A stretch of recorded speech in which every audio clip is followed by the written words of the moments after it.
Cisco Sakia is going to be our presenter for the Benedicta. I'll be giving you a couple of talks as well. He's going to be talking with us about these spiritualities. And here, of course, we're going to be talking about the spiritualities spiritual realities that are of great importance for us to know for our aid and our assistance, but also spiritual realities that we need to be aware of, how to discern the difference, and how it is that we can begin to acknowledge the realities that are there, to aid us to fight off the temptations that can come from the spiritual realities that are not good. So we're going to be talking about both the angelic realm as well as the demonic realm, right? So that's what we're going to be discussing there, and we're going to be presenting this in a way. Obviously, that isn't frightening. We've had a couple of women say, "Oh, I don't know about this topic. It's a little frightening." This is not frightening at all. This is the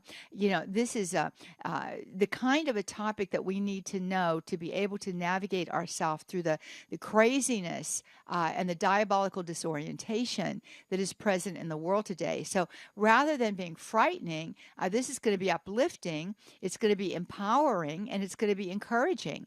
So we don't want you to miss that opportunity. You can register right at our website, womenofgrace.com. You will see the Benedicta Enrichment Seminar listed for you under the upcoming events. It's the one by July 21. Just click on that and it'll take you to a landing page. You can see what the schedule looks like. You will also be able to register right there. In addition then to this event, beginning on Friday evening, July 22nd, we'll start off with a meal. You'll have a couple of talks on Friday night. It's going to run through the day. On Saturday, in the evening Saturday, we're going to have a healing service. And then on Sunday, we will have additional talks and we will close out with the Holy Sacrifice of the Mass. The theme for the retreat is Smiting Serpents, Battle Strategies for Catholic Women. So in the Benedicta, we're going to learn about them, and then, that knowledge will continue to grow as we discuss how to strategize and win the day as more than conquerors in Christ Jesus. Very, very important. Great roster of speakers coming. You can click on the mention of that underneath our upcoming events as well, the Smiting Serpents, and it'll take you to the landing page for the retreat. It'll give you the schedule, and it will also permit you to register right there online. Of course, there's a number. You register through Malvern. You will see the number there if you feel as though you need to talk to someone about your registration. So we're encouraging you to come. We really, really are. It's going to be a marvelous time in the Lord. We certainly don't want you to miss out on this opportunity. Get on out there, read about it, but most importantly, join us for this event. We have people that are coming from all over the place. Father Sakia is the chief exorcist in the Archdiocese of Manila in the Philippines. He's coming in with another exorcist. We have people that are flying in from far-flung places to join us for this event. We want to see you there.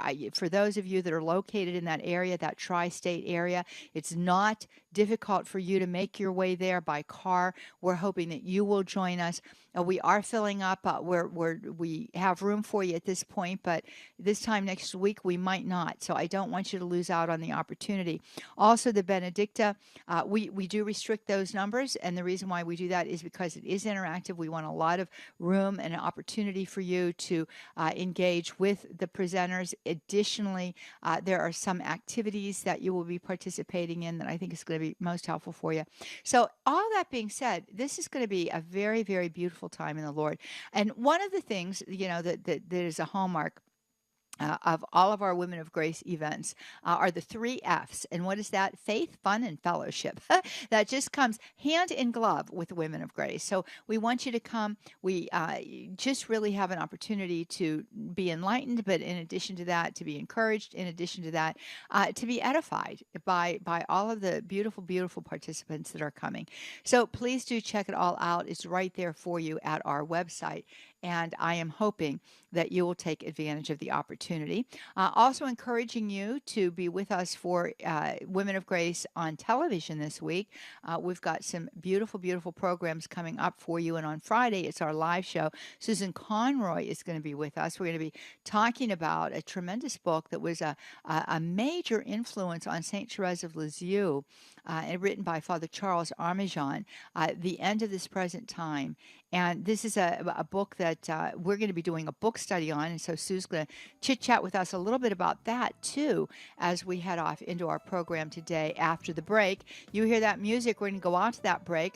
Once again, I want to give you the ways in which you can be with us today. Toll free for you here in North America is this number, 833-288-EWTN. That's 833-288-3986.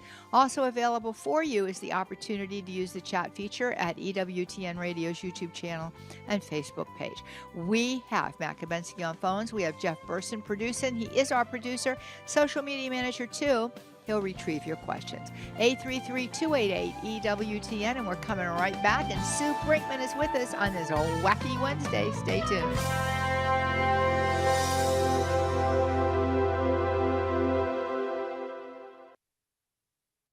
A battle waged thousands of years ago through the enticement of a cunning serpent will end in triumph, with Our Lady's heel smiting the head of that serpent. In God's mercy, He sent His Son Jesus Christ for our salvation.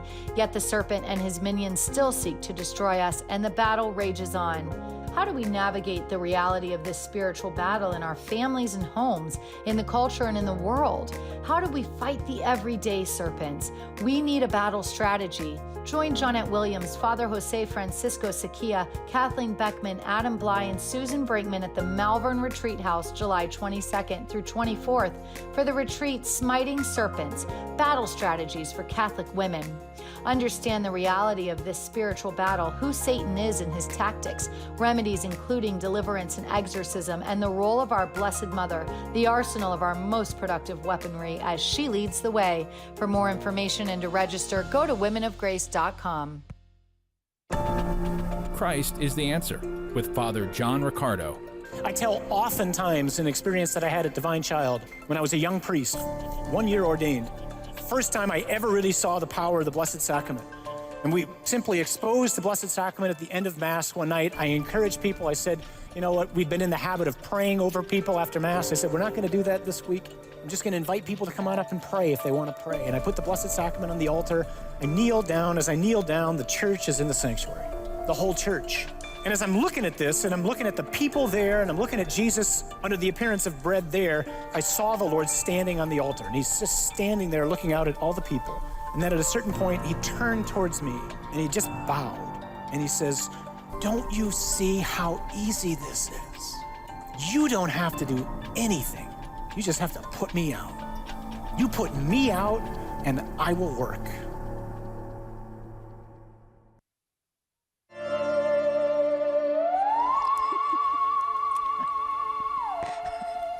Well, you hear that music. And we're already off to a wacky start. I'm telling you what. We are. We've just had a very funny conversation here. I wish that y'all could have heard it, but actually, frankly, I'm glad that you didn't hear it. You can hear I'm a little nasal today. I think that I'm fighting allergies. We were talking about that. Not that allergies are fun, they aren't, but you know what? You can find joy in everything, right, Sue? That's right. Got to make a joke out of it, otherwise you'll cry. That's exactly right. So Sue Brinkman is with us today because it's Wacky Wednesday, and we're going to be taking your calls. So I'm encouraging you to call us at 833-288-EWTN. That's 833-288-3986. It's the way that you can join us live here on Women of Grace Live. You can also use the chat feature at EWTN Radio's YouTube channel and Facebook page. Either way, we're going to get your question up here. We love to communicate with you. That's why we're always encouraging you to call us, 833-288-3986. Also want to let you know that Sue has the blog out there at our website that is so very important for you, and it's the New Age Q&A blog. You'll see it right on the homepage. And if you go out, if you look at the web page and you see library, click on that, and it's going to take you out to our library.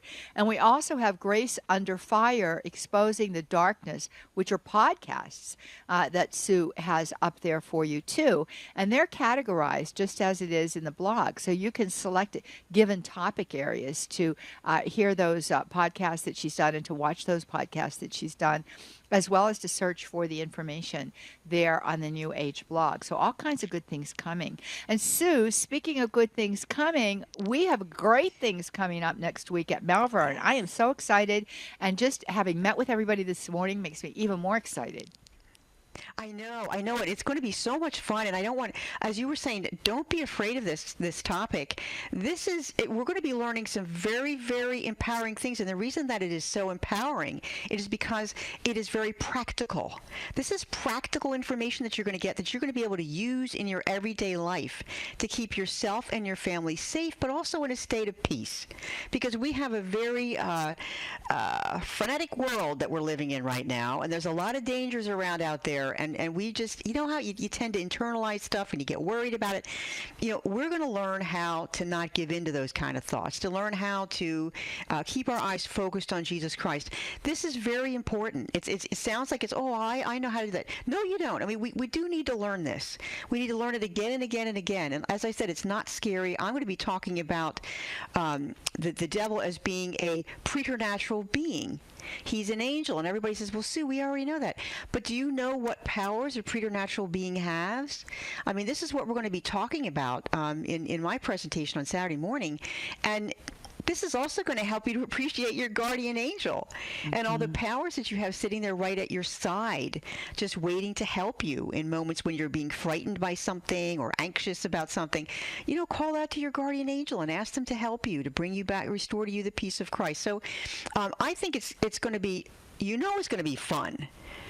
As soon as you hear that it's that many women getting together in one place, it's fun. It's automatically going to be fun. But it's also going to be very faith-filled, and it's going to be a time for you to really renew a lot of your of yourself in your faith, in your closeness with Jesus. There's going to be plenty of time for prayer, especially before the Blessed Sacrament. In all of the buildings at Malvern, they have chapels with the Blessed Sacrament reserved, and you can go any time of the day or night and visit with Jesus there. So it's beautiful. The setting, the whole setting there is beautiful. All the outdoor shrines and that where you can go to pray. So it really is going to be a nice weekend away. And then when you want to come back and have some fun, we'll all be there waiting for you. So it's very, very true. And the fact of the matter is, I think that God is bringing us just an excellent roster of speakers. Of course, you're coming, Sue, and Adam Bly is going to be with us, and Kathleen Beckman is going to be with us. Father Jose Francisco Sequia is going to be with us. I'm going to be presenting, and just the opportunity to talk about this. And I have to say this, it makes me kind of sad, really, that this topic has to be reserved for special events like this. I mean, these are the things that we should be hearing about. These are things we should be raised with, this kind of knowledge. We really should, because this is part of our existence in this life. We need to understand how it is that we are tempted. We need to understand how it is that we open ourselves up to powers and principalities and the rulers of this present darkness. We need to understand what the church's remedies are for these things. We need to understand how it is that we can come back to wholeness and freedom through the beautiful ways that Holy Mother Church offers and provides to us. We also need to know how to discern what's being presented to us, right? Separating the truth from the falsehood, knowing good from evil. Evil doesn't come to us looking evil. Evil generally comes to us masqueraded as something very good, very wholesome, very beautiful. But we discover only after the fact that that's not true, that's a lie, it's a disguise. And so especially, I think, living in our contemporary time, this is extremely, extremely important. We have all kinds of voices out there in our midst today. These voices are deceptive voices, they're seductive voices. I think of the double talk that goes on out there, right? That sets up a real confusion in our minds as to what is good, what is bad. I see a lot of heinous things, unloving things masquerading as compassion. So we need to be able to ferret this out, and that's what this event's about. But we also have something else very exciting coming up, and that's even preceding the events, and this is happening on July the 18th. I got both hands in the air. I'm doing a little happy dance sitting in my chair here in front of the microphone. I want you to tell us about what's happening on July the 18th, Sue, in preparation for what's to come. Yes, we are going to be having a webinar with Susan Conroy. She's the translator of the book, The End of the Present World and the Mysteries of the Future Life. And this book, Trezor Sue said, she said, reading this book was one of the greatest graces of my life. It is so thorough in its treatment of the end of time, of what is going to happen at the end of time, the signs that are going to precede the world's end, the coming of the Antichrist, how to recognize him, the judgment, what that's going to mean to each of us individually, and then when we have the final judgment, for the particular and the final judgment is discussed in here, but also heaven, hell, and purgatory, and the stuff that he gets into here is so deep. It is so beautiful. I guarantee you've not heard of much of this stuff you've never heard before. That's right. He is such a great conference master. This is I'm talking about Father Charles Arminjon, and this is what it is. It's a collection of 9 conferences of his, and he talks about things that, like what we're going to do in heaven all day, things like that. It is just so good. He talks about hell. Where is it? What does hell mean? What is it going to be like?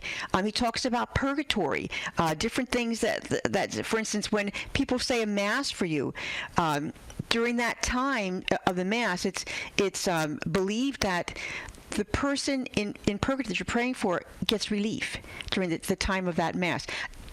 Tons of little tidbits like this are loaded in this book, The End of the Present World and the Mysteries of Future Life. And Susan's going to be sort of kicking it off. It starts with our webinar with her on Monday night, the 18th, and then on August the 1st, we're actually going to start with the book study. So you want to get out to our website, womenofgrace.com, and get signed up for all this stuff so that you don't miss out on it. This is a great book. A lot of people will say to me, well, I've had that book for years and I just never got around to reading it. Well, now you can read it with all of us together.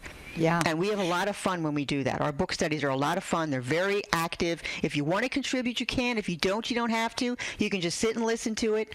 But it's definitely going to be good, thorough reading of that book. Yeah, it's going to be absolutely wonderful. And Susan is going to be our live show guest this Friday coming up. She's going to be in studio with us, and we're going to be talking about this book that she translated.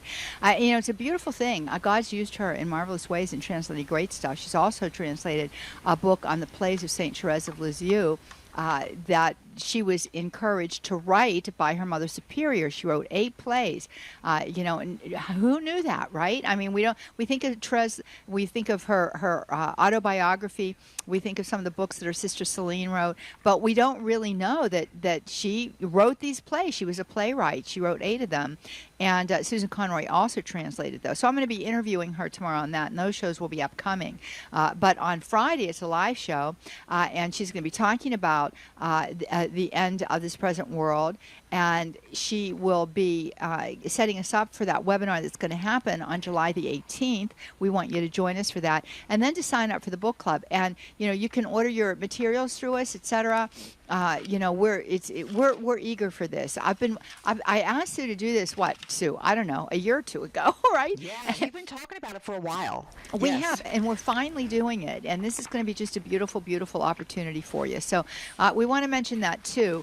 And here we are, Sue, and we've got tons of people that are waiting for it. Well, we have 3 people waiting for us. Not tons. That's a slight exaggeration, right? But very important people. Very important people. Yes, so we want you to hang on.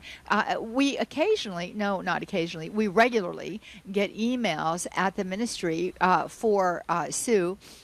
Info at newage.com.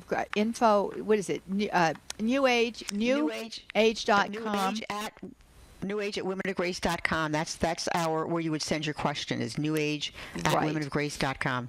And sometimes they come in through info at womenofgrace.com too. Either way, but the more direct way, of course, is newage at womenofgrace.com.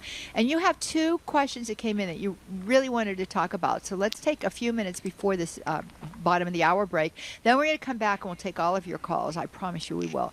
Okay, go ahead, Sue. Yeah, a parishioner, somebody wrote that said a parishioner in her parish noticed rice being scattered at the shrines of their church, in front of the patron saints and on the handrail leading to the rectory. And she said, is there anything wrong with this? Like, why would there be rice in my church? And it looked like it was deliberately scattered there. And I thought, well, that's kind of an interesting question. And I started to look around, and I found out that the use of rice in pagan worship has a very long history. It also is used in witchcraft rituals. We all, I think, are familiar with the practice of throwing rice at the bride and the groom on their way out of church. And the reason that they do that is based on that pagan belief that rice is a symbol of prosperity and fertility, that it's going to bring abundance to the newlyweds. Now, because of the superstitious nature of that belief, many Catholic parishes don't want you to do that. They want you to throw either birdseed or to use bubbles. Most of the weddings I go to, they use bubbles. And we had been talking about this before the show, and Johnnette said, the rice is actually dangerous for birds if they eat it. It expands in their stomach, and it can kill them. So we don't want to throw rice. But also, those beliefs in rice and these superstitious beliefs in some parts of the world, like Hindus, they sprinkle that over their newlyweds for the same reason. But in some cases, the newlyweds actually stand on a pile of rice while they're being married. And because they believe rice wards off demons, the couple will then go to their new home and they will sprinkle around their house for protection. So it's used for that purpose too. Later, when the couple has children, the rice is used in the first feeding ritual. And that is after this rice has been prepared by the mother or the grandfather or the grandmother of the child while chanting appropriate Vedic mantras to these gods, to their gods. So, but the Shinto, that's in the Hindu. In the Shinto religion of Japan, again, rice is very significant in their different ceremonies. Most Shinto ceremonies are deeply connected with agriculture, and that's especially rice farming, which according to Japanese mythology, that was given to people by a deity from the plane of the high heaven. So they believe that that's a gift from their god, that rice is a gift from the gods. And they will actually have in their homes a special god shelf where they have their gods lined up and they use rice. They put rice in front of it as an offering to those gods. There's many superstitions attached to rice. In Asia, it's considered to be an ancient symbol of wealth, so you have to keep it in certain ways. You have to, in other words, you can't store it in some cheap plastic thing. They say that means that you don't believe that you're worthy of abundant wealth, that you're just going to get what you need to survive. So they tell you to get something very expensive, and it should also be very deep, because that signifies how much money you want. So there's a lot of superstitions surrounding that. And then also in witchcraft, it's used in spellbinding rituals. And I actually, in the blog on this subject that I posted this week, I actually show you what one of those rituals are in order to attract a true love, and how you stand with a handful of rice over a bowl of water, and you toss the rice kernel by kernel into the water, and then you observe the patterns that are made by the rice, and that's supposed to reveal to you something about your true love. So but as far as the questioner was concerned, what do I do about this on finding the rice scattered? My first thing is to say is don't jump to conclusions. It could be just a person of Eastern origin who's simply using rice to praise God and the saints because that's part of their culture. So my recommendation is to bring this situation to the attention of the pastor and let him decide the best way to address it.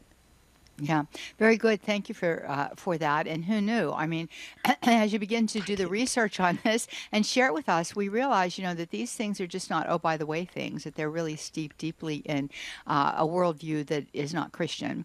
And so we want to avoid it as at all costs. And I think that that's the right thing to do. You have another question there that you got as well. So let's head to that one.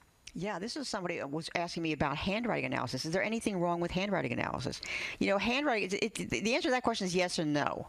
Because handwriting analysis, which is known as forensic handwriting analysis, that is legitimate. That's performed by a forensic document examiner, and they do that. They analyze handwriting to make sure that, a document has a valid signature on it. And that's considered to be as I said, very accurate science. They do work with that in the different federal agencies and that. However, that gets mixed up with graphology. And graphology takes a giant leap away from that, and they determine that there's certain characteristics about a person's handwriting that determines their character traits. And that's been invented by a man, by Milton Newman Bunker, who noticed certain stroke differences in his writing, and then the writing of others that he associated with had these personality traits.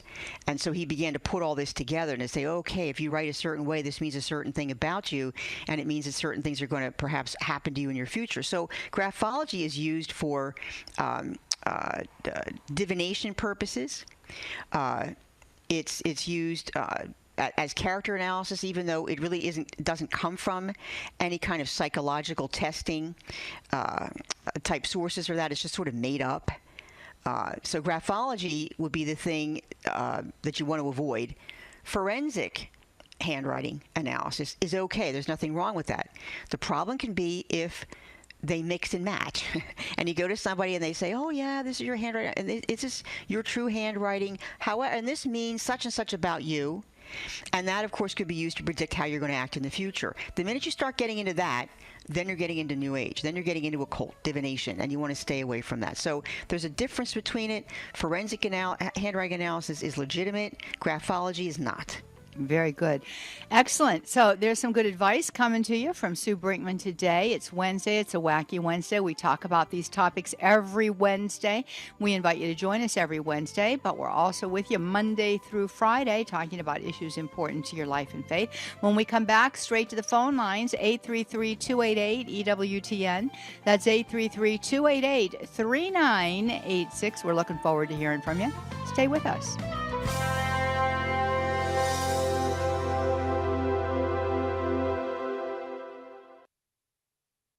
Marktail an Ernia, Marktail an Catholics. Cindy ni ki, Catholic ni kiru. Vivamos la verdad. Vivamos católicos. In any language, it means the same. Live truth. Live Catholic. EWTN.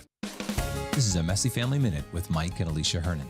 We talk a lot about the importance of family culture, but what is it? Family culture is an unwritten set of expectations, beliefs, and values. It's a way of life that confers identity, belonging, and mission on its members. You have a family culture in your home already, whether you realize it or not. And as parents and even grandparents, we have to ask, what are the unspoken messages we are communicating to our children? When a family culture is dysfunctional, children learn lessons they take into adulthood which are hard to unlearn. But in strong, healthy families, the culture exponentially magnifies parenting and keeps kid doing the right thing. As they say in the business world, culture beats strategy every time. A family's culture is a powerful force that sends messages more clearly than words alone. It is essential that you and your spouse are intentional and thoughtful about the culture you are stewarding within your home. For more free resources on building your family culture, visit us at messyfamilyminute.org. Now here comes another quote from Mother Angelica's perpetual calendar. Humor is a gift that Christians should be filled with. You must laugh at yourself so you are able to take your neighbor's faults with a grain of salt. Give him the privilege of being imperfect, just like you, sweetheart. Mother Angelica's perpetual calendar is available from the EWTN Religious Catalog at EWTNRC.com. That's EWTNRC.com. Hi, this is Cy Kellett. Join us later today on Catholic Answers Live as we do our best to explain and defend the Catholic faith. Catholic Answers Live, 6 p.m. Eastern on EWTN Radio. Now, back to Women of Grace. Encouraging women in their gift of authentic femininity. Here's more Women of Grace with Johnnette Williams. Well, welcome back, everybody. We are so happy that you are with us today. We're eager to hear from you. We have one line left open for you. This is why I always encourage you to call in early. However, as we take a call, another line opens up, so don't give up trying to reach us today. We're also available for you out there at EWTN Radio's YouTube channel and Facebook page. You can use the chat feature there. Jeff Burson, who is our social media manager and our producer, will get it. He'll put it up on the board. Sue and I will be able to address it then. Additionally, we want to give you that toll-free number. It's 833-288-EWTN. That's 833-288-3986. Matt Gabensky on the phones. So are you ready to go, Sue? Absolutely. Okay, let's get to Dottie. She is in Greenville, South Carolina today. Good morning, Dottie. Good morning, Johnnette. Good morning, Sue. Good morning. Nice to speak with you both. Well, it's great to have you with us today, Dottie. Okay, so my question has to do with essential oils.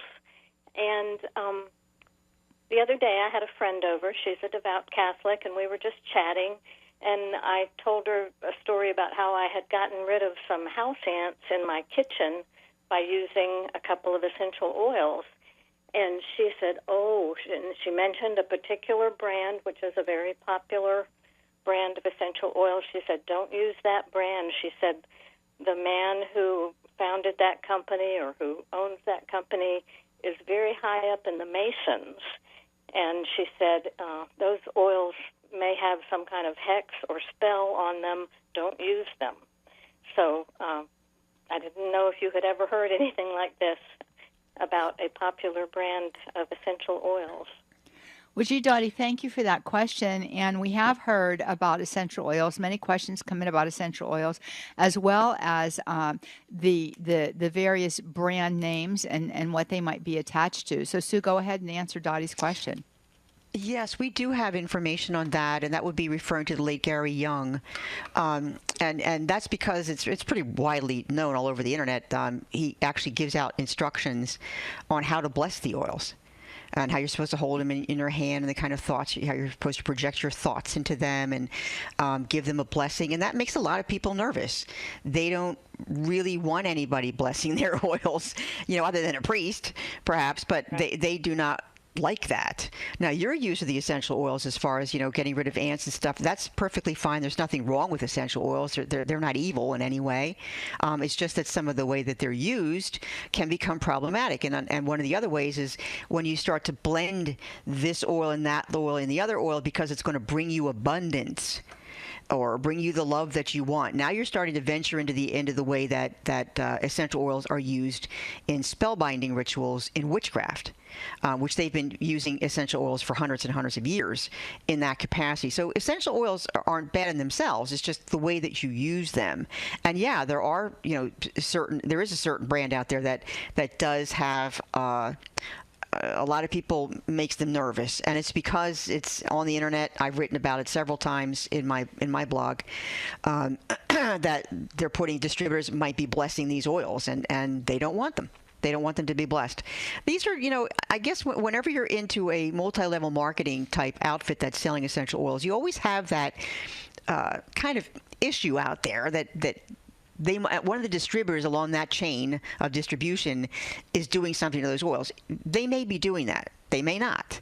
But that's why a lot of people just, if they're going to buy them, they want to buy them direct from somebody. They really don't want it to be going through all those hands. So those are different things. Those are personal decisions for you to make as to how you want to purchase your oils. But as I said, oils themselves are fine. It's just the way that they're used that can become problematic.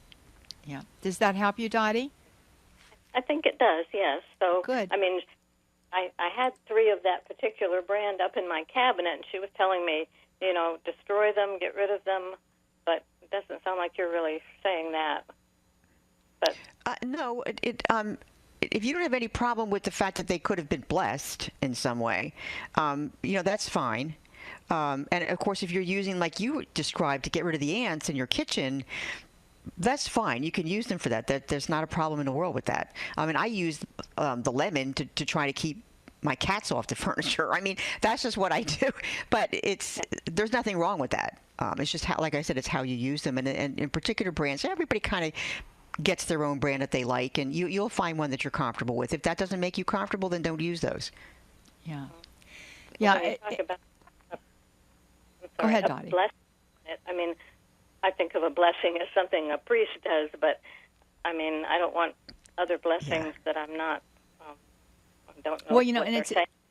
Yeah, and I think that's an area that needs to be explored a little bit too, because when we talk about blessing, we think about a blessing of the Lord. In these other kinds of practices, Freemasonry, for example, that blessing is not a blessing of our God. It's not invoking him. It's invoking a false deity.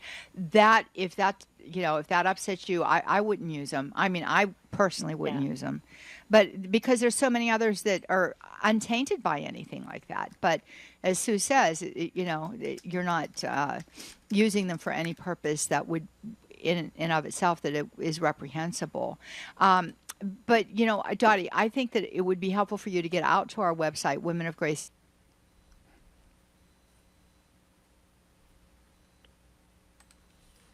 you can read that might give you further information, more so than we can do in a short period of time here on the air. What do you think, Sue?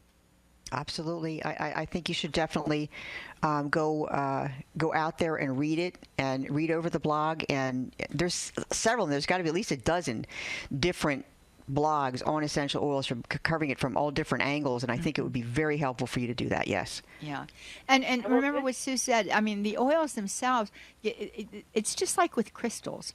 You know, these are God creates the flower, you know, that produces these oils, right? God creates the crystal, right? So in and of themselves, there's a good there. It's when we begin to assign to them powers that they do not have, or do incantations or spells over them to try to imbue them with those kinds of things, that we run into problems, because now we're entering into practices that are reprehensible to God, and two, then we use them in a superstitious way, and none of that is good. So there you have it, Dottie. Thank you for your call today. I'm sure that your call and question has been very beneficial for a lot of people listening today, so thanks for it. Let's get to Kendall. Kendall is in Owensboro, Kentucky today. Good morning, Kendall. Good morning. How are you? Dandy, how are you doing? I'm pretty good this morning. Running some errands, and I was listening to you on the radio. So. Oh, good. I have two questions. I'm not sure if one would be better to start with. One is regarding astrology, and another regarding divination, specifically with Mary. Divination with our mother? With Mary, our mother? Yes. Well, I know someone, I guess I'll start with that one. I know someone that I worked with previously. She's in her 40s. I'm in my 30s. She has witchcraft in her past, in her history. And I know from conversation with her that she wanted to be baptized at one point in her teenage years, but was unable to be. And she is currently practicing tarot reading and divination in my community. And she lights Marian candles. She believes in Mary. We both talked about have made Marian consecrations. And there is just something, there's a conversation that I need to be able to have with her, and I'm afraid that she's affecting people in my community, and there's just, it's not holy, and I don't know how to address the situation. May I ask just a question of clarification?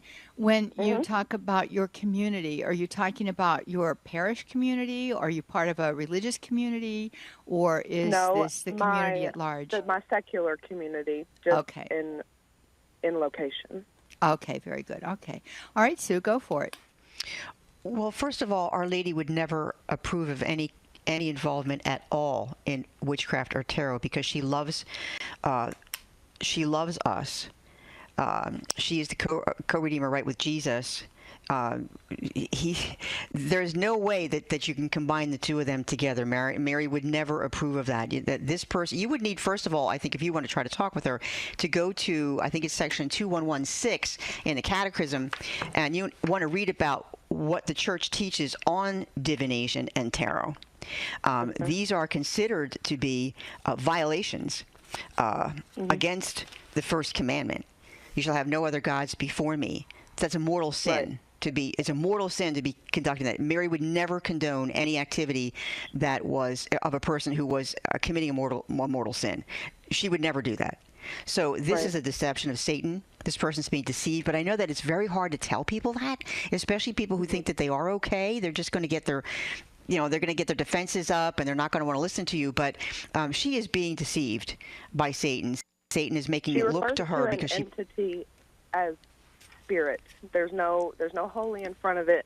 She refers to an entity that enlightens her that is called spirit, and that's it. Yeah, well, that's another red flag right there, because we all know who that spirit is. Yes, yes, and it's a very delicate thing to have to deal with as far as how to talk her out of it. Do you know her personally that you're able to do that? Yes, however, there has been some distance between us because of this, and because of I'm very outwardly Catholic. and she believes in Mary, but I little to never hear her speak about Jesus or refer to Jesus.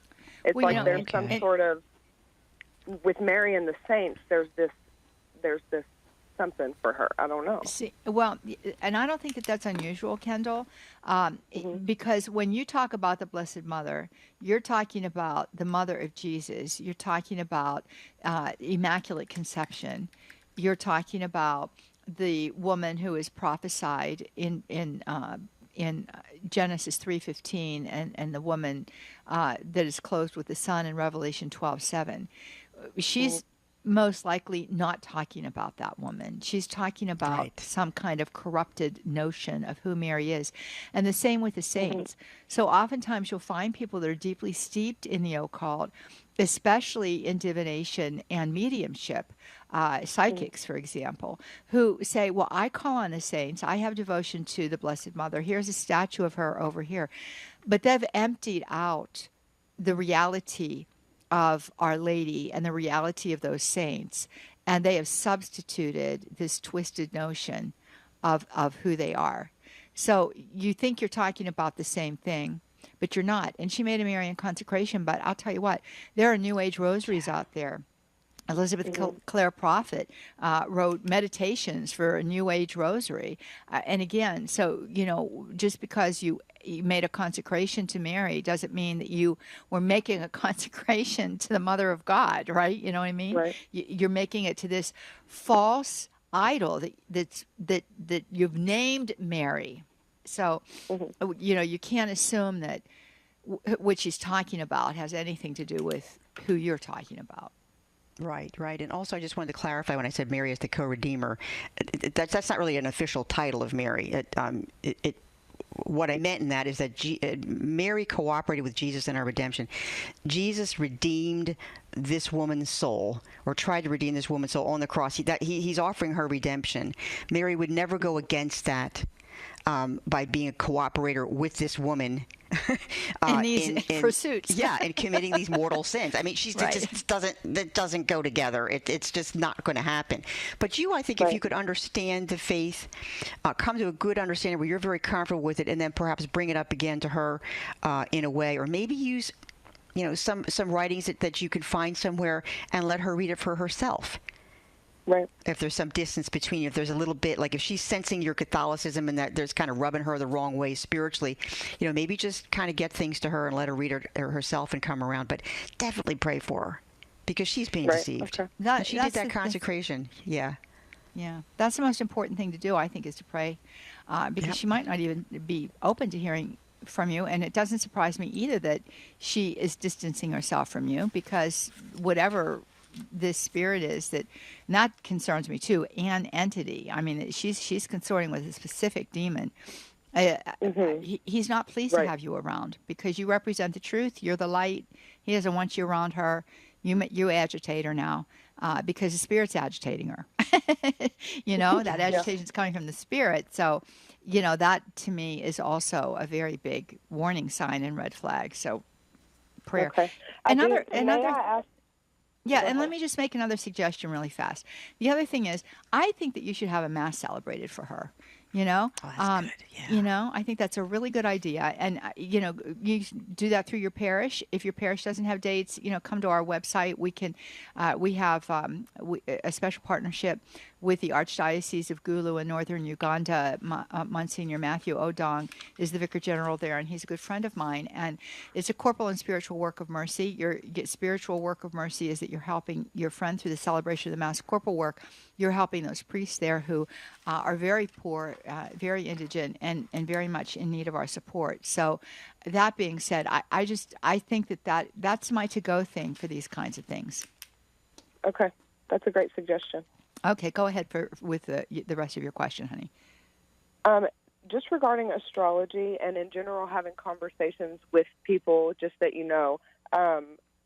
oftentimes you will hear people say there are and I will quickly tell people that I do not put any stock or any type of investment in horoscopes or what your day-to-day life fortune-telling type stuff. Absolutely not. However, people talk about personality traits among people who have similar signs and things like that. What is the Catholic response to that whenever there are obvious patterns that people notice? Sue? I don't know about the patterns and personality traits, because that's all kind of coming from the same bogus source, which is that the planets and the stars have some sort of influence upon us, particularly upon the moment of our birth. They sort of imprint us with these certain traits, and that's all coming from the same place, that they have character traits. There's really no scientific study of that's ever been made. The Church does not condone the use of astrology. That's considered to be divination. So again, you go back to the Catechism, sections 2116 through 2118. We'll explain to you why this is a violation of the first commandment. I would not put. You're right to put no stock in it, because there isn't any. The whole thing is a bogus. Is a bogus practice. It has nothing to do with astronomy. People often get that mixed up with astronomy. And as far as inherited or similar personality traits, that still has to do with the same underlying premise that the stars have an influence upon us, and the planets and the moon and the star and the sun and all that kind of stuff. So it's all coming from the same place, and it's all wrong. And it's very general. I mean, we could fit ourselves into most of those descriptions, right? Yes. Because we're complex beings, and that's the other thing that so irritates me about those kinds of systems, whether it's that or the Enneagram. They limit the reality of the human person, and they limit God's creativity. So just go, no way to all of that, and I think you'll be better off. And when they say, and I would just say to them, yeah, but it's like reading a fortune cookie. It's really the same thing. It's gonna fit the majority of people in some way, shape, or form. Like, you are outgoing and friendly. Okay, well, everybody wants to be outgoing and friendly, and oh yeah, I am outgoing and friendly. Look what I did the other day. We read ourselves into it. So it's silliness. It's absolute silliness and very misleading. So I appreciate your call today. Very good questions, Kendall. And Kendall has been listening to us via Savior Radio there in Owensboro, Kentucky. Thanks, Kendall. Let's get to Melissa. She is in Boise, Idaho today. Hello, Melissa. Oh, good morning, Johnnette. And hi, Sue. Can you hear me good? We can. Yes. Good. Well, thank you so much for taking my call. And what I wanted to share, I heard you say about Malvern Place that there's going to be an exorcist, and my ears popped up. Our priest is an exorcist, and I heard the most powerful homily ever in my life over this last Sunday. It's the Latin Mass that we are so blessed to attend. Our little son, he's 14, and he serves there, and it's Father Brady. For everybody to be able to look up this homily. It's Father Brady of the Latin Mass in Napa, Idaho, St. Paul's Church. And if you guys can look it up too, so he was talking, he's an exorcist, Father Brady, and he told us about this homily, or about his session, like with the demons, and it was so powerful. And he said, when the demons are trying to get me off course and to frustrate me, or they'll do something vulgar or disgusting, he says, and I start to be fearful or angry, I give it to Jesus, back to Jesus. I give you this, Jesus. I give you my fear. I give you my frustration, and it focuses my eyes back onto Jesus. And he said that he gave us 4 lessons on how to deal with the devil and his tactics, especially in his pain and deep suffering. But the most powerful, it gives me goosebumps, is he said, Father Brady said he learned the Hail Mary from making the demons, in his session, he would make them, like, I don't know how to discipline, like to make them say things that are holy, to discipline them. And so he learned the Hail Mary from the demons, because the demons would say the Hail Mary in Latin. Oh. And it's crazy. It's so powerful. So I can't say enough. I mean, I'm just a little wee person. I don't have Facebook or anything, but Johnnette, I sent it to you already. It's St. Paul's Church. Yeah, St. Paul's Church. Napa, Idaho, Father Brady, the Latin Mass homily. It's only about 10 minutes, most powerful. But I feel like this is almost my kind of coming into clarity of my mission, because my mom, when I was 8 years old, died of cancer. And she died on St. Benedict's feast day. Interesting. Not only that, my sister was born on St. Scholastica's feast day, which is their brother and sister. I'm sure you know. And so it's amazing. I just felt like when I heard this homily, I was like, I want to write this in the sky and tell everybody, and I don't know how else to do it but to send it to you, Johnnette. So it says it in the email. It has a little heart, and it says, please pray for my mom, because I shared it with other that I know, just, around the neighborhood on St. Benedict's feast day. Yeah, so if you... I will, Melissa, and I thank you for sending it to me. And these are the kinds of things, Sue, that we were talking about, that we need to be made aware of these things. So once again, we do want to remind you about the opportunity to be made aware of it. That's going to be taking place at our Women of Grace annual retreat at Malvern Retreat House coming up the next week. July 22nd is the Benedicta, and July 21st is the Benedicta. The retreat begins the evening of July 22nd. Get out to womenofgrace.com, read all about it, and join us there. Also reminding you about the webinar, July the 18th with Susan Conroy. And get out to our website, too, and look at the New Age blog. You can find answers to your questions there, and Grace Under Fire podcast. Thanks, Sue. God bless all of you. Bye now.